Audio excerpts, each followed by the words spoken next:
Bonjour,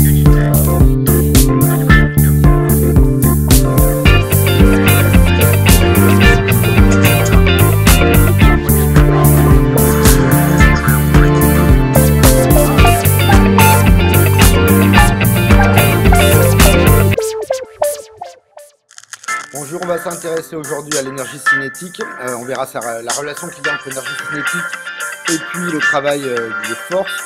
Et puis on établira le théorème de l'énergie cinétique et on finira par quelques applications pratiques. C'est parti. Donc voilà, ici ce que je fais, c'est que j'ai une balle qui va tomber en chute libre. On va négliger les frottements de l'air, donc je vois que sa vitesse augmente. Je rappelle l'expression du travail d'une force. C'est le produit scalaire de la force et du déplacement. Et par rapport à ce problème-là, qu'est-ce qu'on peut dire? C'est que sous l'effet du poids, on va avoir donc l'objet qui se met en mouvement. On a évidemment le travail du poids qui augmente, puisque le travail c'est le poids fois la distance augmentant, le travail augmente, que sa vitesse augmente.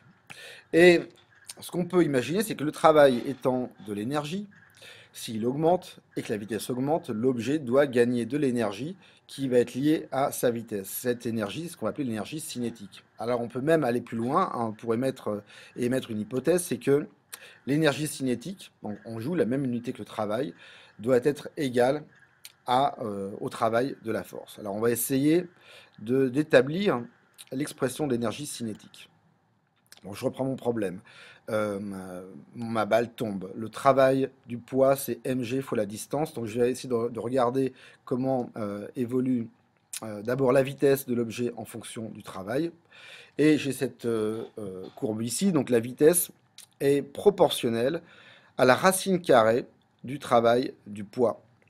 Alors, je voudrais d'abord, avant d'aller plus loin, faire une remarque sur les unités, ce qui va être important par la suite. Donc le travail est en joules, mais c'est aussi les unités de la masse multipliées par petit g et par petit d.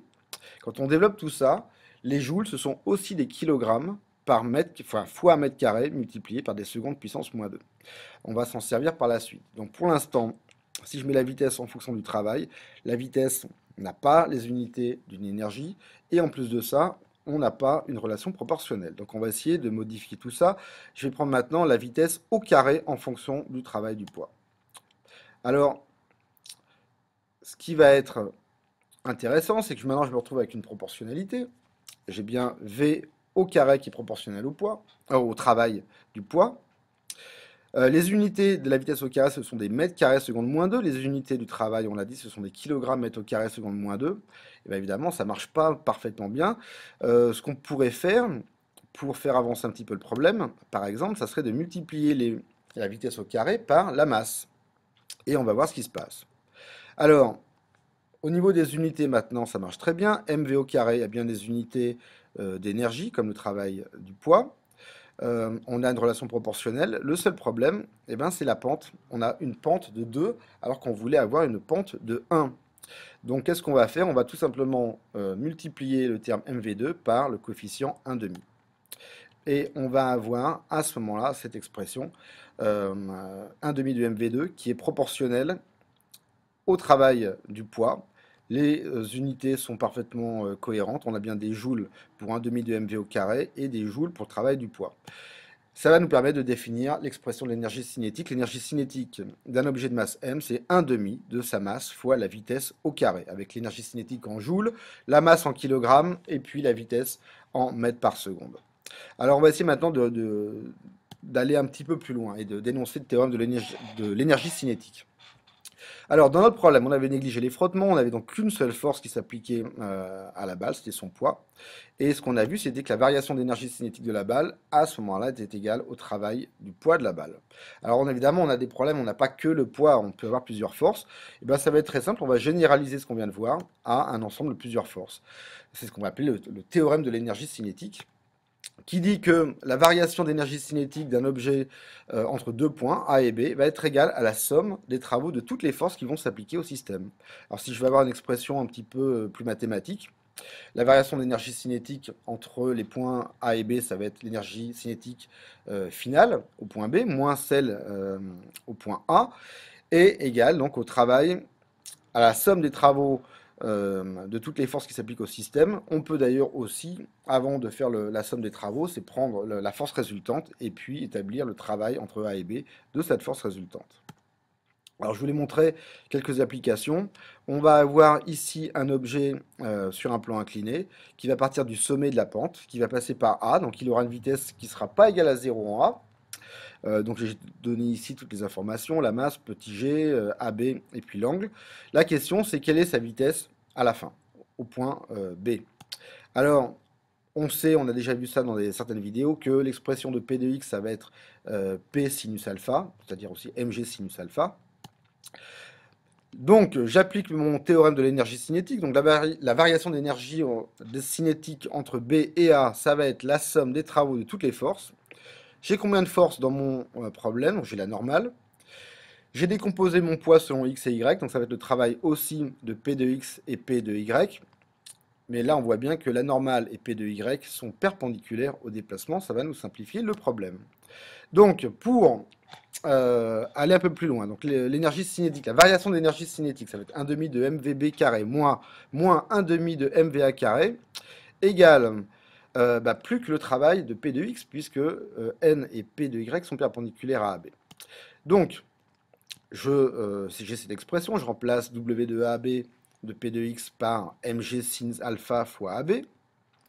Je vais faire quelque chose ici, je vois que j'ai la masse qui apparaît partout, je vais la simplifier, et puis je vais tout multiplier par 2 pour me débarrasser de ce facteur 1,5 qui m'embête.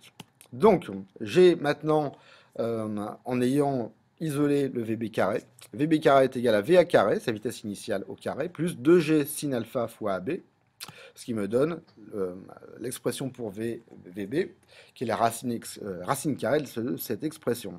Je fais l'application numérique, et je vais trouver 7,1 mètres par seconde. Alors je sais que vous aimez peut-être ou peut-être pas les conversions en kilomètres heure. Ça fait quoi? C'est très simple, on va diviser le 7,1 par 1000, on va diviser le 1 par 3600, ça nous fait du 25 km heure. On va maintenant aller un peu plus loin. On va dire qu'en fait à la fin on n'a pas 7,1 mètres par seconde, mais 4 mètres par seconde, donc un peu moins. Donc ça implique qu'on a bien des forces de frottement, qu'on va supposer constantes dans le problème. Ce qu'on voudrait, c'est pouvoir connaître, déterminer l'expression et la valeur de cette force de frottement. Donc pareil, je vais reprendre à ce moment-là l'expression ou en tout cas l'énoncé du théorème de l'énergie cinétique. Ici, je ne vais pas m'embêter, hein, donc le travail de N et de P de Y est égal à 0. Donc, ici, la variation d'énergie cinétique est égale maintenant au travail, à la somme du travail de P de X et du travail de la force de frottement. Donc, j'ai tout simplement inversé pour pouvoir garder à gauche du signe égal le travail de la force de frottement, qui va être lui négatif, puisque la force de frottement est opposée au déplacement AB. Donc, je vais avoir mg sin alpha fois AB moins f de AB, ça c'est le travail de la force de frottement, est égal à 1,5 de m, je l'ai mis en facteur, VB carré moins VA carré.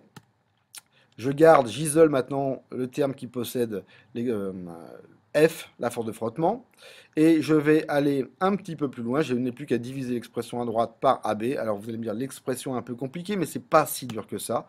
Ma force de frottement, c'est tout simplement le rapport entre mg sin alpha fois AB, moins 1,5 de m VB carré moins VA carré divisé par AB. Quand on fait l'application numérique, on va trouver une force de frottement de 6,6 newtons.